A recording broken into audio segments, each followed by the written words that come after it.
आप सभी को बहुत बहुत नमस्कार और आप सभी का बहुत बहुत स्वागत है मेरी यूट्यूब चैनल ज्ञान धारा में। आज है पुरुषोत्तम मास का चौथा दिन, तो हम पुरुषोत्तम मास की कथा का श्रवण करेंगे। बोलो श्री पुरुषोत्तम भगवान की जय। सुचार आज का पाठ पुरुषोत्तम मास की कथा, चतुर्थ अध्याय, मल मास की दुखद कथा। विशेष मुग्धा की कथा, कीर्तन पुरुषोत्तम सहस्रनामावली, श्री कृष्ण मंत्रमाला। सुत पुरानी शौनकादि जी मुनि जी को कहने लगे, भगवान नारायण नारद जी को कहते हैं तथा श्री कृष्ण पांडवों को सुनाते हैं। बाद में मल मास का क्या हुआ वह मैं आपको सुना रहा हूँ, आप सुने। श्री नारायण उवाच। शृणु नारद वक्ष्येऽहं लोकानां हितकाम्यया अधिमासेन यत् प्रोक्तं हरेरग्रे शुभम वचः। श्री नारायण बोले, हे नारद, लोगों के हित की इच्छा से मैं कहता हूँ वह आप सुनो। अधिक मास ने श्री हरि के आगे जो शुभ वचन कहे थे वह यह है। दुख, तिरस्कार और अपमान की वजह से मलमास का जीवन जहरीला हो गया था।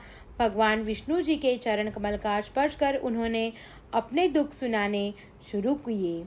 हे दया सागर, मुझे कुछ समझ में न आने की वजह से मुरझाया हुआ मैं आपकी शरण में हूँ। सभी ने मेरा तिरस्कार किया है, अपमानित किया है। मैं अनाथ हूँ, आप मेरी रक्षा करो। मेरा नाम मलमास बताकर मेरे भाइयों ने मेरा घोर अपमान किया है। मेरा जीवन आज असह्य हो गया है। मेरा कोई अधिष्ठाता नहीं है। यह 30 दिन दौरान सूर्य का संक्रमण गति रुक जाती है, इसलिए मैं अपमानित हूँ। हे भगवान, आपने देवकी को कंस के भय से मुक्त किया था। यमुना को विशैल जल से जो गोप कुमार का देहांत हुआ था उसे आपने सजीवन किए थे। दुष्ट दुशासन से द्रौपदी को भी आपने ही बचाया था। क्या आप मेरी रक्षा नहीं करोगे? कुब्जा को बचाने वाले, गजेंद्र हाथी को मोक्ष देने वाले, आप मेरा उद्धार करो। बाद में मलमास रोने लगा। फिर भगवान विष्णु ने दया दिखाते हुए कहा, वत्स, बुरे वक्त में मानवी को धीरज रखना जरूरी है। रोने से कुछ होता नहीं है और मेरी शरण में आया हुआ कभी संकट मुक्त बिना वापस जाता नहीं है।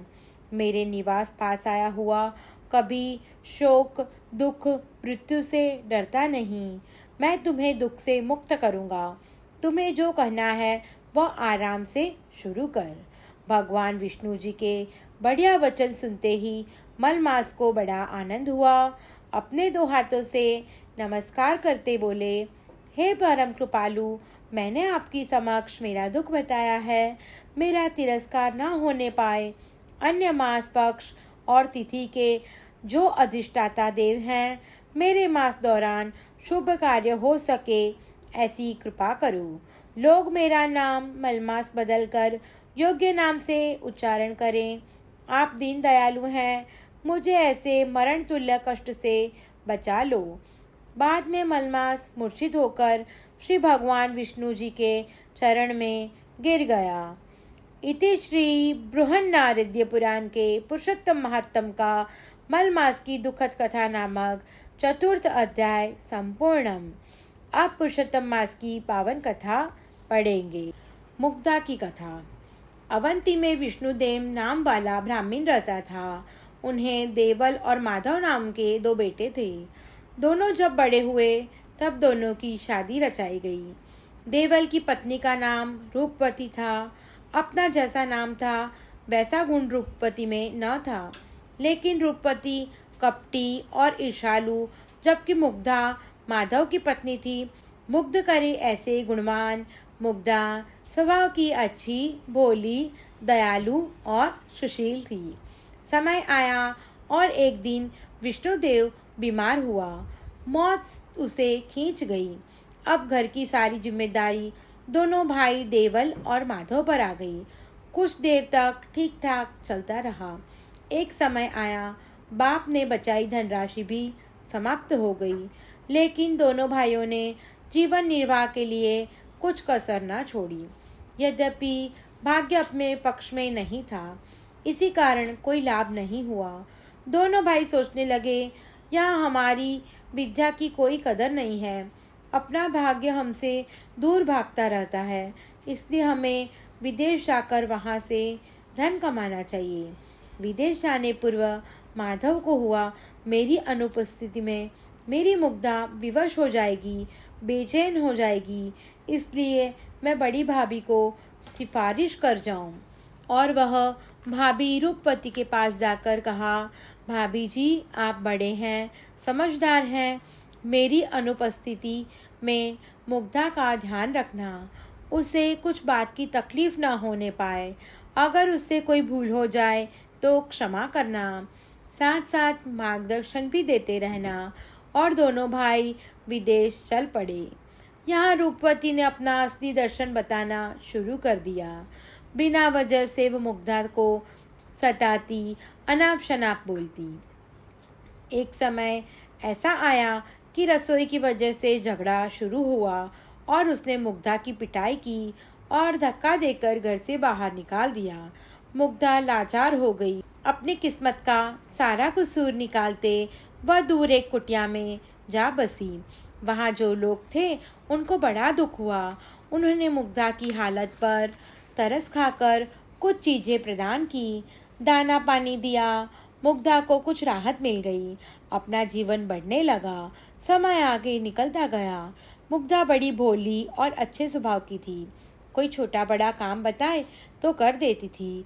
वह कभी कभी रूपवती की खबर पूछने जाती थी, वहाँ भी कामकाज कर देती थी। मगर रूपवती को इस बात की कोई कदर ही नहीं थी। वह रूपवती स्वभाव से दुष्ट थी और कभी वह अच्छा सोचती भी नहीं थी। और तो और अभिमान का जी जागता पुतला था। दिखावे करने में चतुर थी। दिखावा का ऐसा जादू चलाती कि कोई भी हार जाए। धर्म, ध्यान और भक्ति में उसे कोई दिलचस्पी नहीं थी। हाँ, मगर हर सांझ बन ठन कर देव दर्शन को जरूर जाती थी। कथा सुनने भी जाती, कभी कभी दान दे देती। इसका इरादा लोगों को दिखाने का ही था। समय बीता, अधिक पुरुषोत्तम मास का आगमन हुआ। अवंती के लोगों ने भगवान पुरुषोत्तम के व्रत शुरू किए। सुबह जल्दी उठते नदी स्नान के लिए जाने लगे। कांठा गौरमा जी की कथा सुनने लगे, दान भी देने लगे। इधर बोली मुग्धा को वाकई खबर नहीं थी कि पुरुषोत्तम मास का व्रत क्या चीज है और व्रत की महिमा क्या है। जब रूपवती को हाथ में पूजा की चीजें देखी तब खबर हुई कि भाभी कोई व्रत करती है। उसे जानने की इच्छा हुई और रूपवती के पास जाकर व्रत के बारे में पूछताछ की। मगर दुष्ट स्वभाव वाली रूपवती ने मुग्धा का अपमान कर दिया और घर से धक्का देकर निकाल दिया। मुग्धा को बड़ा दुख हुआ। वह अब अपने घर जा रही थी, तब मार्ग में रूपवती की दोस्त श्यामा मिल गई। श्यामा भी नाम जैसे गुण वाली थी। श्यामा का मुख तो भोला था, मगर मन अच्छा नहीं था। कपटी स्वभाव की थी। वह तो रूपवती से भी कपट में आगे थी। वैसे तो मीठी बात करती, मगर बात में जहर होता था। मुग्धा को दुखी और निराश होते हुए देखते श्यामा ने पूछा, बहन, आज क्या बात है? क्यों इतनी दुखी है? कुछ है? क्या हो गया? मुझे सुना दे। अगर होगा तो मैं जरूर मदद करने का प्रयास करूंगी। एक बार फिर से मुग्धा कपटी श्यामा के शब्दों में आ गई। उसने पूछा, ये सब लोग व्रत कर रहे हैं, मैं जानना चाहती हूँ कि ये सब क्या है। मैं कुछ जानती तक नहीं। मैंने अपनी जेठानी को इसके बारे में पूछा, मगर जेठानी ने मुझे धुतकारा। बस अब आप बता दो, यह सब क्या है? मुग्धा ने पूछा। मगर दुष्ट हल्के गुण वाली श्यामा ने पुरुषोत्तम मास की उल्टी रीत विधि बताते कहने लगी, अधिक मास का एक नाम मलमास भी है। यह व्रत 2 रीत से होता है। एक विधि के अनुसार सब व्रत करते हैं। सुबह नदी जाना, स्नान करना, कांठा गौरमा जी का पूजन करना, कथा सुनना, दान दक्षिणा देना, एक बार भोजन लेना, भगवान की भक्ति करना, यह एक रीत है। और दूसरी रीत जरा गुप्त है, कम लोग इसे जानते हैं। मैं यह रीत जानती हूँ।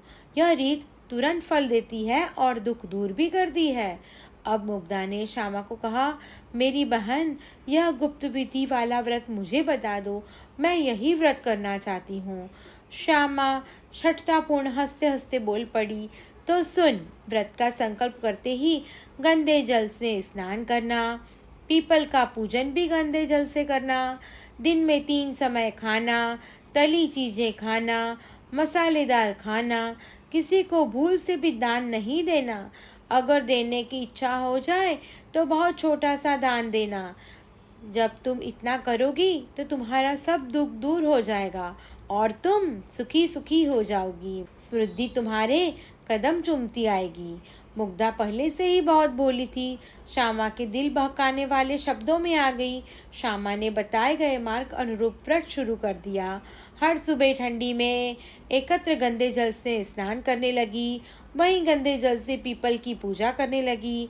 अपनी इच्छा ना होते हुए भी मसालेदार भोजन करने लगी।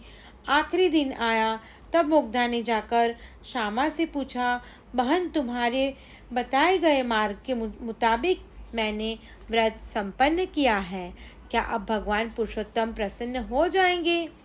श्यामा बोली, हाँ हाँ, क्यों नहीं, मगर तुमने जो पीपल की पूजा की है वहाँ शाम के वक्त जाके बोलना, पीपल, मैं रहते भगवान पुरुषोत्तम जी, मैंने अपने सच्चे दिल से आपके मलमास का व्रत किया है, अब मुझे आज्ञा दो और मैं उसका उद्यापन करूं। मगर मुग्धा ने बीच में श्यामा से पूछा, अगर भगवान न आए तो? श्यामा ने जवाब दिया, ऐसा ना कभी हुआ है ना कभी होगा। भगवान राजी होकर तुझे उद्यापन की आज्ञा करेंगे और वही समय तुम बोलना, हे प्रभु, आप भोजन वास्ते मेरे घर पधारना। मुग्धा का भोलेपन प्रति श्यामा उसे मूर्ख बना रही थी। भोली मुग्धा ने गंदे पानी से भरा लोटा लेकर पीपल के वृक्ष के पास गई। पानी अर्पित करते भगवान को भोजन का न्योता दिया। तब पीपल से आवाज आई, बेटी, मैं तुम्हारे भोलेपन से प्रसन्न हूँ, मैं तेरे घर अवश्य भोजन के लिए आऊँगा, मगर कोई पूछे तो बताना, विदेश घूमने गया हुआ मेरा भैया आया है। मुग्धा को बड़ी खुशी हुई, वह सीधी श्यामा के पास गई और सारी बात बताई, लेकिन श्यामा ने उसे मजाक माना, हंसी में बात को टाल दी। लेकिन मुग्धा की और इज्जत जाए ऐसा सोचते बोली, तुम व्रत को मानती है, वह ठीक है, मगर 51 ब्राह्मणों को भोजन का न्योता देना, सारी रसोई बनाना, हाँ, लड्डू एक बड़ा बनाना, और जब तुम्हारा भैया भगवान होकर आए तब एक लड्डू देकर सभी को परोसना। इतना होते हुए भी मुग्धा सचमुच भोली थी। श्यामा का सब सच माना और ब्राह्मणों को न्योता दिया। भोजन का समय होते ही ब्राह्मण भोजन के लिए आने लगे, लेकिन मुग्धा तो भगवान की प्रतीक्षा में खड़ी थी। वह अपने घर में आए हुए ब्राह्मणों को कहती थी, आप बैठें, अभी मेरा भैया आएगा और मैं आपको खाना पिरसूंगी। मुग्धा की जेठानी भी एक से एक ब्राह्मणों को न्योता दे आई थी। वहाँ भी रसोई तैयार थी, वहाँ भी भोजन के लिए ब्राह्मण आने शुरू हो गए।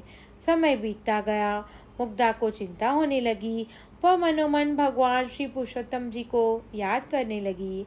बराबर वही समय वहाँ एक तेजस्वी युवा का आगमन हुआ और वह पूछ बैठा, क्या मुग्धा बहन का घर यही है? द्वार पर खड़ी मुग्धा ने सुना, मानो आनंद से उछल पड़ी, अपने भैया का हाथ पकड़ लिया। भगवान हंसने लगे।